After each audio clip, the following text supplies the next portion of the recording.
ദേവാലയം, Pattambi road, Kunnamkulam. Guruvayur road near Royal hospital, Kunnamkulam.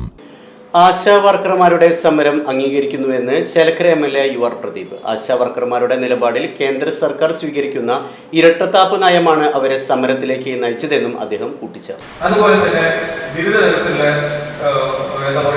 ആവശ്യങ്ങൾ വരുമ്പോൾ തിരുവനന്തപുരത്ത് ആശാ വർക്കർമാർ ധാരാളം പണിയെടുക്കുന്ന സഹോദരിമാരാണ്. ഒരു കാരണവശാലും ഗവൺമെന്റ് അവർ തള്ളി പറഞ്ഞിട്ടില്ല. അവരുടെ ആനുകൂല്യം കുറച്ച് കൂട്ടി തരണം എന്ന ഒരു ന്യായമായ ആവശ്യമാണ്.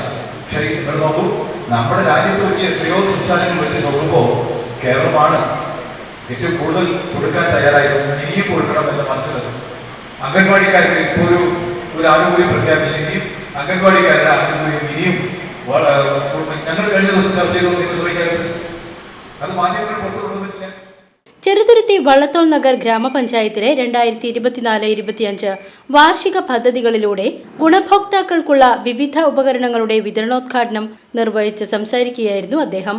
ഗ്രാമപഞ്ചായത്ത് തലങ്ങളിൽ പാവപ്പെട്ടവരെ സഹായിക്കാൻ നടത്തുന്ന പദ്ധതികൾ ഏറെ പ്രശംസ അർഹിക്കുന്നതാണെന്നും പാവപ്പെട്ട വിദ്യാർത്ഥികൾക്കുള്ള പഠനോപകരണങ്ങളും അംഗപരിമിതർക്കുള്ള ഉപകരണങ്ങളും അംഗനവാടികൾക്കുള്ള പാത്രങ്ങളും ചടങ്ങിൽ വിതരണം ചെയ്തു. വള്ളത്തോൾ നഗർ ഗ്രാമപഞ്ചായത്ത് പ്രസിഡന്റ് ഷെയ്ഖ് അബ്ദുൽ ഖാദർ അധ്യക്ഷത വഹിച്ചു. ബ്ലോക്ക് പഞ്ചായത്ത് അംഗം PM Noufal, panchayat standing committee ചെയർപേഴ്സൺമാരായ M ബിന്ദു, യൂസഫ്, പഞ്ചായത്ത് അംഗങ്ങളായ BM Rasheed, Sulaiman Padappu, MP Radhika, V Valsala, Thajunisa, vice president Nirmala Devi, panchayat assistant secretary Shobhana എന്നിവർ പങ്കെടുത്ത് സംസാരിച്ചു. ECV news, Cheruthuruthy.